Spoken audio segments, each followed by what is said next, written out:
Podemos falar desse consignado privado que eu acabei de saber aqui? O que é isso? Cara, é um projeto bem legal, bem complexo do ponto de vista tecnológico e tal. Mas é o seguinte, você lembra do aposentado? O aposentado recebe lá do INSS, né, a sua aposentadoria.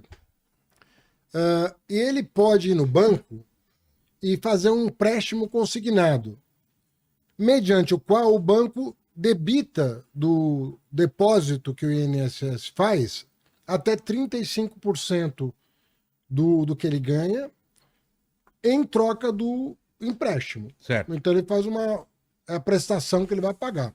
Não precisa ser de 35%, pode ser de 5%, pode ser de 10%, mas ele faz um empréstimo. Como é garantido o pagamento, né, o INSS ele sabe que vai pagar todo mês para ele, o aposentado, o banco joga a taxa de juro lá para baixo. Porque ele sabe que vai receber. Mas é igual de banco para banco ou tem uma competição entre eles? Tem aí? uma pequena competição entre eles, porque tem um teto que o próprio Ministério da Previdência estabelece. Né? E também tem o consignado do servidor público. Por que o servidor público tem o consignado? Já tinha. Tá. Os dois foram feitos no governo Lula, mas lá atrás, quase 20 anos atrás. Porque o servidor também tem a certeza de recebimento do salário. Né? É difícil um governador, um prefeito, um presidente atrasar o pagamento do salário. Até acontece, mas é raro. Aí o banco também, diante dessa garantia, consegue praticar um juro menor. Muito menor. Mas e o seletista? O seletista não tinha essa facilidade, a não ser mediante o convênio de grandes empresas com determinados bancos.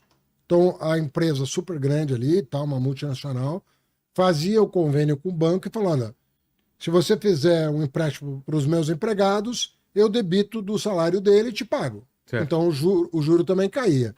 Só que isso estava restrito a um percentual muito pequeno dos seletistas. Então imagina que você tem uma funcionária na sua casa, cuidando das coisas. Às vezes a funcionária pode estar 5, 10 anos trabalhando para você. Mas se ela fosse num banco, ela não ia conseguir fazer um empréstimo consignado. Porque não tinha como. Você não ia fazer um convênio com o banco, não ia dar certo. Ela não tem uma garantia. Ela não tinha uma garantia. O que nós fizemos? Nós aproveitamos o e-social e a gente faz o débito no e-social. Que é o aplicativo? O e-social é aquela guia de recolhimento. Sim. Em que você paga o salário e você debita. Certo. A cota patronal, você deduz o imposto de renda se for o caso e tal. Naquela guia, a gente debita o empréstimo consignado. Então, com isso, o que nós vamos conseguir? Hoje, Vilela, se um trabalhador seletista vai num banco e pede um crédito pessoal, ele vai pagar de 5% a 6% de juro ao mês. Ao mês. Que é uma pancada. Você imagina quanto dá isso no ano? Vai multiplicando para você ver quanto dá no ano. Então, se o cara vai fazer um empréstimo de 12 meses, 24 meses, ele fala, não, a prestação cabe no meu bolso, eu vou fazer. Mas se ele fizer a conta do quanto ele está pagando de juro, ele vai ver que ele está quase dobrando a dívida dele. Entendeu? O que a gente fez? Fez um aplicativo, né? A Dataprev fez um aplicativo e, mediante esse aplicativo, o banco vai conseguir debitar do teu salário no e-social a prestação. E se você mudar de emprego, essa garantia segue com você. Porque é no mesmo e-social que vai te acompanhar ao longo da tua vida de trabalhador, na tua vida laboral. Então o banco tem a garantia que, independentemente de você estar empregado numa ou noutra empresa, ele sabe que o empréstimo vai te acompanhar. E com isso, o que acontece? O banco joga a taxa de juro para baixo. Em vez de cobrar 5%, 6%, ele vai cobrar menos de 3%. E o que a gente espera? Que a economia rode. Que a concorrência entre os bancos faça essa taxa cair mais ainda.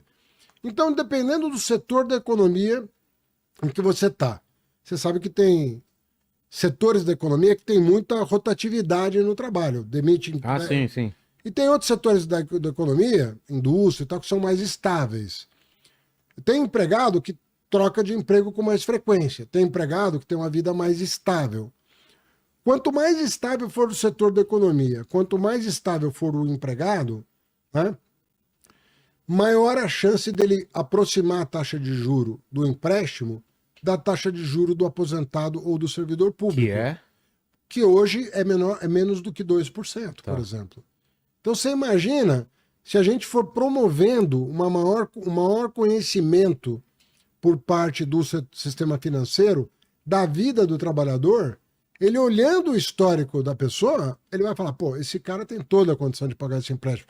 Não tem por que eu cobrar 5% dele. Não tem por que eu cobrar 6% ao mês.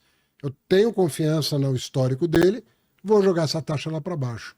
Então chama consignado privado porque é para os trabalhadores seletistas. E não precisa do convênio da empresa com o banco. É você que está dando a garantia da tua folha para o banco. Então você contorna um problema grave, que era essa coisa do empregador ter que ter um convênio. Agora não. O empregador não precisa ter o convênio. O empregado que tem uma vida, né, formal de trabalho, um vínculo formal de trabalho, pode bater na porta de vários bancos, porque a plataforma te abre os bancos todos que estão oferecendo, e aí você pode fazer um empréstimo consignado. Lá atrás, para o servidor público, para o aposentado, foi uma das coisas que mais fez a economia bombar. Isso foi quando? Que ano? Foi no primeiro mandato do presidente Lula. Primeiro mandato. Tá. Entre 2003 e 2006, portanto, né? O primeiro mandato E dele. foi interrompido Eu quando? acho que foi em 2004, nunca foi interrompido. Ah, não? Então... O que não tinha era para o seletista. Tá, então Tinha foi pro aposentado. Agora a ideia é ampliar, então. Então nós estamos ampliando para o seletista. Tinha para o aposentado, tinha para o servidor público que é estável, mas não tinha para o trabalhador que muda de emprego. Isso já era uma ideia desde o... Era uma ideia, mas era um desafio tecnológico, não tinha muita concorrência entre os bancos. A dificuldade, o que era? Era a parte de... Era de desenho e de tecnologia.